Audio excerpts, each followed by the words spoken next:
Imagine spending years, maybe decades, carefully building up your brand's reputation, earning that customer trust. And then boom, in what feels like just minutes, you watch it all start to crumble. It happens so fast now. Exactly.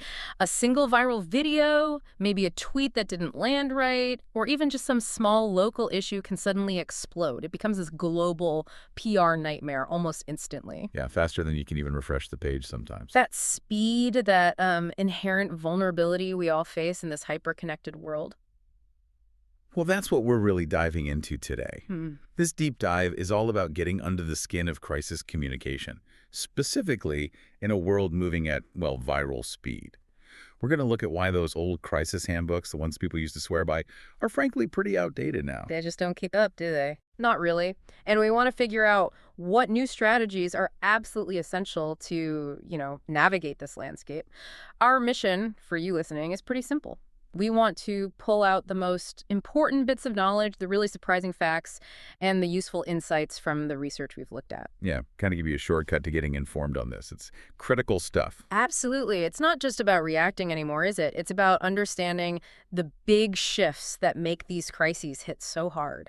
And that really is the heart of it. Hmm. I mean, in our society now, which is so interconnected, and especially with a younger, really tech-savvy population globally, vulnerabilities don't just get exposed. They're put right out there in real time for basically everyone to pick apart. Right. So crisis communication, it's not just damage control after the fact. It's really shifted. It's become this proactive thing, very human-centric. Honestly, it's fundamental now for an organization's ability to bounce back, maybe even just to survive. So if the old playbooks are basically useless, what are the new rules? What's demanded now? It feels like the whole timeline for responding has just No, collapsed. I agree. The urgency, the need for speed, it's staggering. We're talking like immediate response. Yeah, social media has just cranked up the news cycle to instant speed. What used to take days or weeks now happens in minutes. I saw that 2024 World Economic Forum report. It said something like 82% of corporate crises now spread globally within an hour.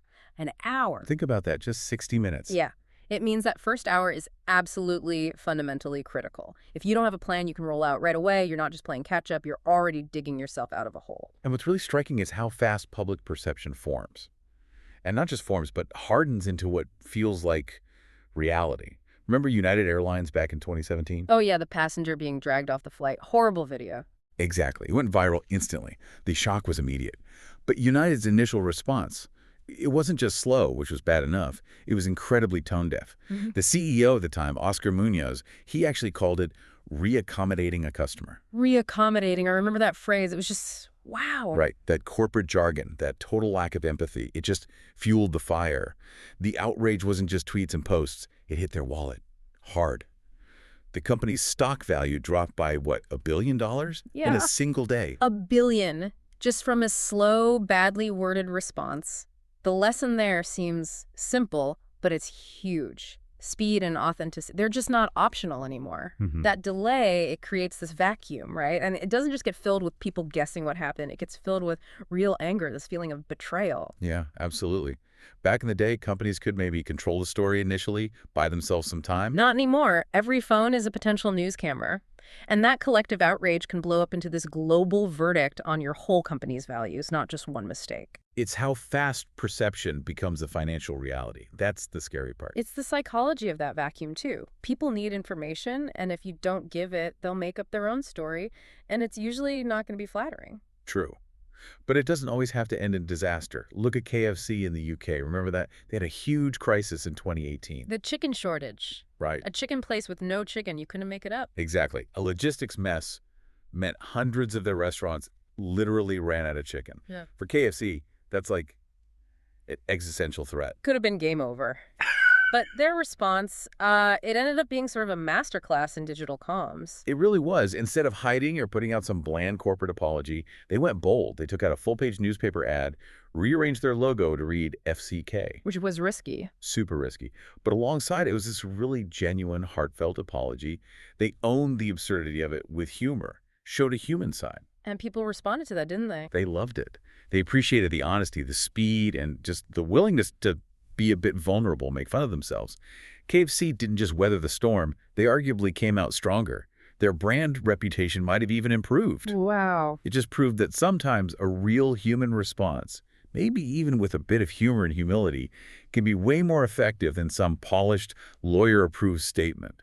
It showed they were confident enough to admit a massive screw-up. That's a great example, but it makes you think, is there a line? Mm-hmm. Could that FCK thing have massively backfired if the public mood was different, or if the crisis itself was more serious than just running out of food? That's a fair point. Context is everything. Because, yeah, quick human reactions are powerful, but what about seeing these things coming before they hit? Right. That seems to be where proactive planning and social listening become really crucial. Not just nice ideas, but essential tools. Exactly. A crisis hardly ever just pops up out of thin air. Usually there's noise beforehand. Those little conversations online, the simmering discontent, that often signals a problem way before it makes headlines. Like smoke before the fire? Precisely. There was a study by Brandwatch that found something like 75% of PR crises are what they called smoldering issues. Smoldering. I like that. Yeah, they're festering under the surface, just waiting for something to ignite them. And the point is, they could have been spotted and dealt with much earlier if companies were doing proper social listening. So what does that actually mean, proper social listening? Well, it's more than just counting mentions. It's using tools, maybe AI-powered ones, to track the sentiment, the tone of what people are saying. It's about identifying negative hashtags bubbling up around your brand or industry, Okay. spotting who the key influencers are driving negative talk, and understanding the speed of mentions. How fast is this topic spreading, not just how many people are talking. It's about seeing the pattern, not just the individual complaint. Right, seeing the potential storm gathering. Which makes me think of Balenciaga. Late 2022, that was, well, a catastrophe, wasn't it? Oh, absolutely. A textbook example of things going wrong.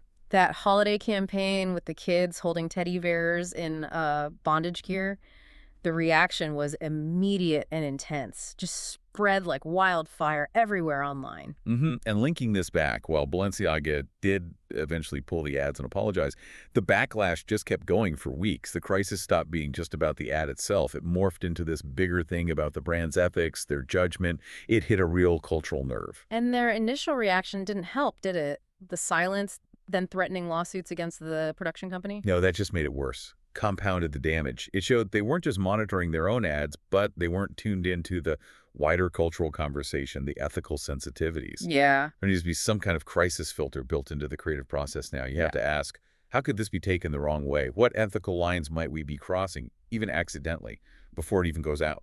So for you listening, thinking about how this applies, what are the practical steps?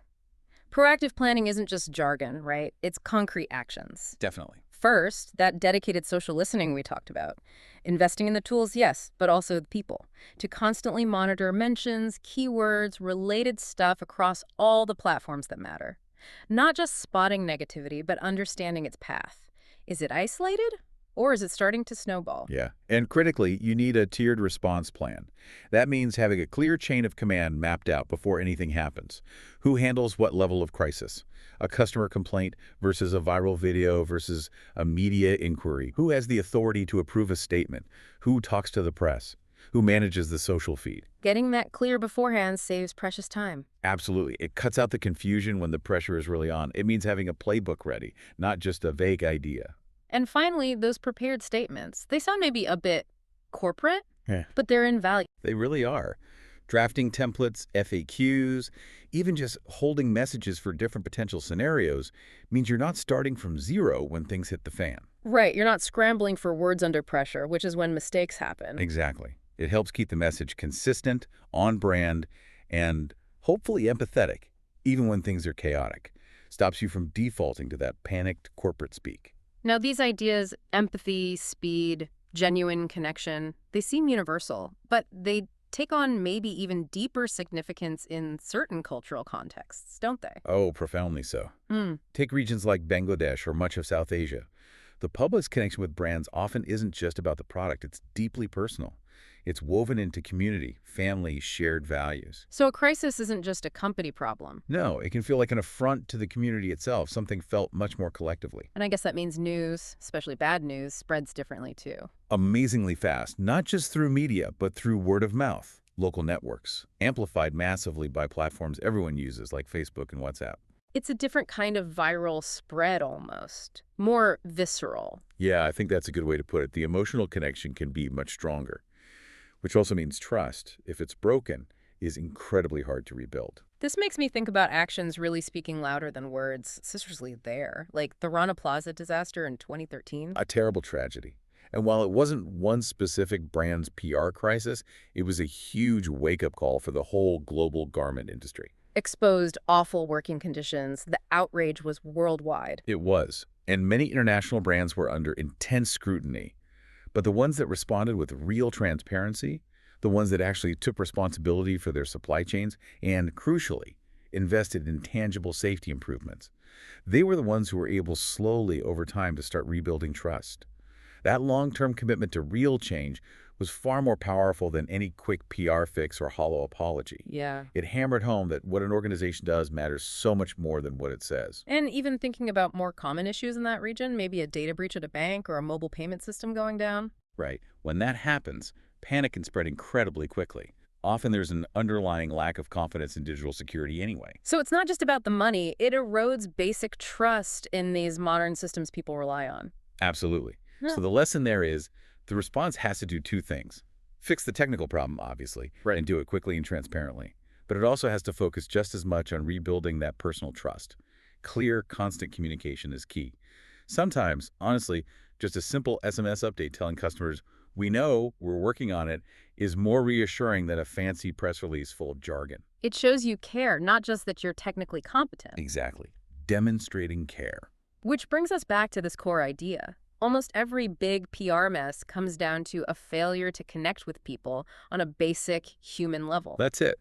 The crisis responses that actually work aren't about spin or controlling the narrative. They're about showing real empathy, maybe some humility, and being willing to be held accountable. Starbucks in 2018 is a powerful example of that, I think. Yeah, the incident in Philadelphia, Yeah. 2 black men arrested in a Starbucks just for waiting for a friend, caught on video, went viral immediately, protest, accusations of racial bias. It wasn't just a customer service issue, it tapped into deep societal wounds. Totally. And the CEO, Kevin Johnson, he seemed to get that. He didn't just issue some bland statement and cross his fingers. No, he responded personally, seemed genuinely sorry, took full responsibility, and then came the big action, closing all 8,000 U.S. stores for a whole day for racial bias training. That was huge. That act of accountability, that very visible, tangible commitment to trying to fix the underlying problem, Yeah.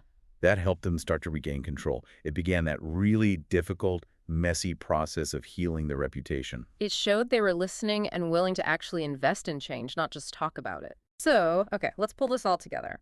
For you listening, whether you're working in this field, studying it, or just interested, what does it all boil down to?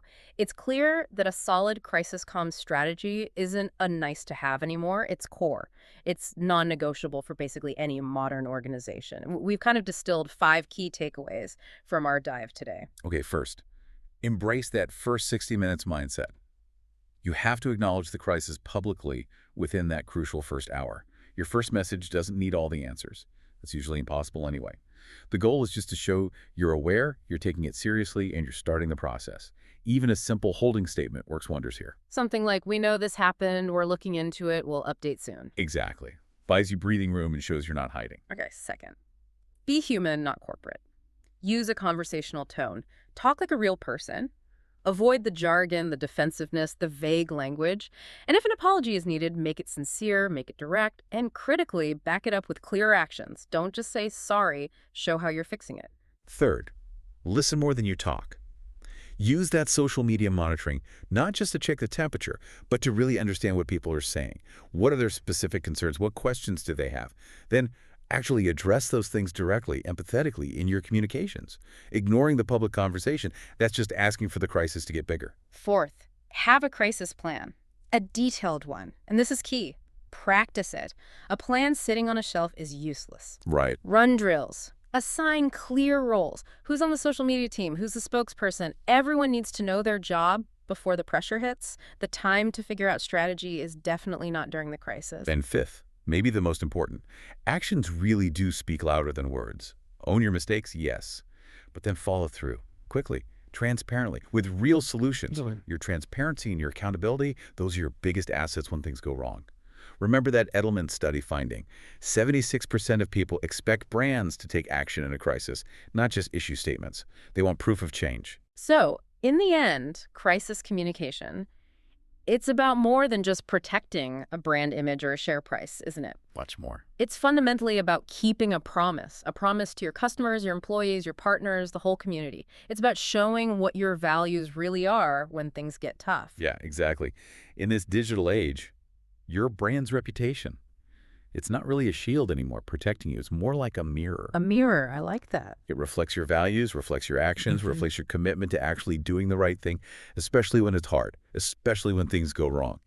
So the real question for everyone listening is, when that next viral moment hits, and it probably will, what's your reflection going to show?